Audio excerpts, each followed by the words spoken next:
For once I'm making a video not out of the goodness of my heart, but in order to clear up a couple of things that incredibly annoy me online, aside from the pointless everyday arguments about how my YouTube name is spelled and how I so was not on Drama Alert's channel a while back. What really winds me up in the Counter-Strike community is how the average player adores the most pathetic maps. To justify this point, I made a map called Aim 5 Minutes, which I deliberately only spent 300 seconds on. As expected, more people downloaded it than all of my other maps put together, including the amazing Smash and Give Valley maps. This is the same in all industries, however, and is the main reason why pay-to-win games are always topping the ladders over blatantly rubbish games like Titanfall 2 and the new Doom. My Aim 5 Minutes sequel, named Aim 50 Minutes, was a bigger hit, but only received 3 times the number of downloads, despite being at least a million times better. I found the answer on the aptly named noobrefuge.com, where I quote, "Come on dude, one's called Aim 50 Minutes, take a hint, game shouldn't last that long." So there, discovery 1 is that people are too stupid to understand the semantics of names and instead believe that someone is stupid enough to make a map that takes 50 minutes to play. However, the fact that they thought it was a viable option leads me to believe that some map makers are stupid enough to carry out such a stunt, which nicely moves me on to point 2. David Johnson, the maker of Dust 1, Dust 2 and Cobble, aka Kabubble, is supposedly a great mapper. However, this hasn't stopped him from making rubbish maps like Dust 1, which looks strangely like a Team Fortress map as you can see here, and result in the unfortunate terrorists standing absolutely no chance against the overpowered and overpositioned counter-terrorists. America might approve, but for Counter-Strike, this sucks. Kabubble, was surprisingly similar to Dust 2 in all aspects apart from the setting and the fact that everything's twice the size it should be. Or at least it was until Valve updated it for Go, to the point where it now actually plays like a good level. To Dave's credit, all the stuff I've been dissing in his maps has been mentioned on his blog already, and I feel that acknowledging your flaws should by law render you immune to the criticisms of others. So with that said, enough of the moaning. Please God just say that Dust 2 is by far the best map in existence ever.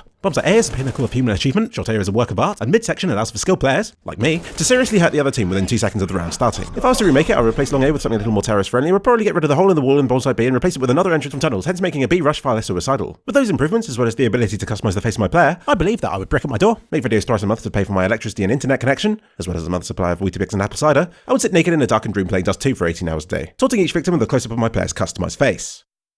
And gloves. There are a couple of steadfast rules that everyone must stick to when making a map. Firstly, it must have a catch. Second, a purpose. And third, it must be sunny. A catch is needed to make people download your map. Something that makes it stand out, being an amazingly intricate piece of architecture, a large pit, or in most cases, water. Think of it as a computer game, or even a woman. No matter how good the gameplay, if the graphics don't hook you, then you're not going to get hooked into the nice gooey core of the gameplay. Now when I say a purpose, I don't mean to kill the other team over and over again. Counter-Strike can take care of that on its own. I mean an eternal goal, something springs out of the air and sounds like a good idea. Bit like a tasty biscuit. For instance, Dust 2 makes me think hide shot A, or bunny hop down mid and take out those damn B campers from the rear. Well, if I was to play surf maps, which I don't, I would be all excited about getting to the end first and knifing all those AFKs. To achieve this urge, your map must be balanced, containing areas with different strengths and weaknesses. I can't be bothered to describe what I mean, just go to a bomb site of Dust 2 to see what a perfect design of excellence looks and plays like. It's just a fantastic design tool, and levels with ladders and platforms everywhere will attract far more people than a completely dull A map with no redeeming features. Unless the latter includes porn in the title, but that's just an unfair advantage. The third point I cannot stress enough. By far the most important aspect of all levels is for it to be sunny, which is why Dust 2 is by far the most amazing map ever. What about Office and Dust 1, you might ask? Well, Office is set mainly inside, so it doesn't really matter, and as for Dust 1, the only reason that people thought it was good in the first place was because of the sunny setting. Replace it with a cloudy sky and watch it drop to the demonic depths of Havana, which I hastily urge people never to play due to its complex, confusing layout and horribly worn out walls. Which reminds me, why the hell do 95% of Half-Life 2 sets just look as though somebody's attacking with a crowbar? When making indoor sections, I can choose to lovingly furnish them with CS Office's clean, neat walls, or resort to something that wouldn't look out of place in a brothel's basement. Having had a trek into the darkest depths of competitive CSGO, I've come back thinking it was a wasted opportunity. All of the ladders we joined consisted of moaning players who would use any trick in the book to reverse a 30-0 win to us, including bribery and hacking.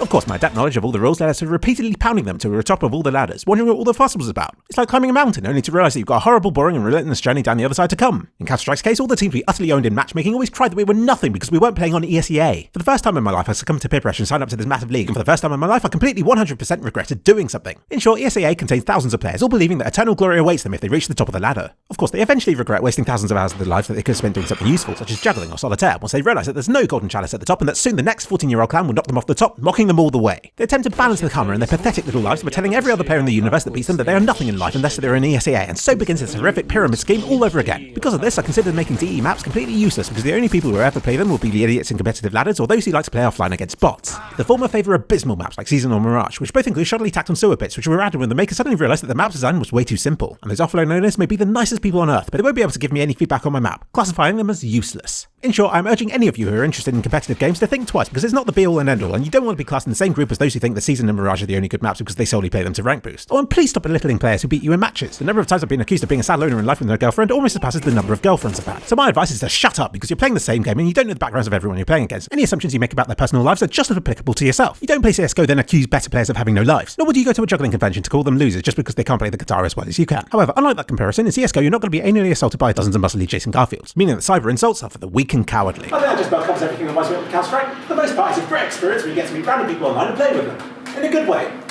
Although Cricket's Philip no longer gets this issue, I find that every server is full of griefers, hackers, people just dissing everybody else on there. And I think that's rubbish. out.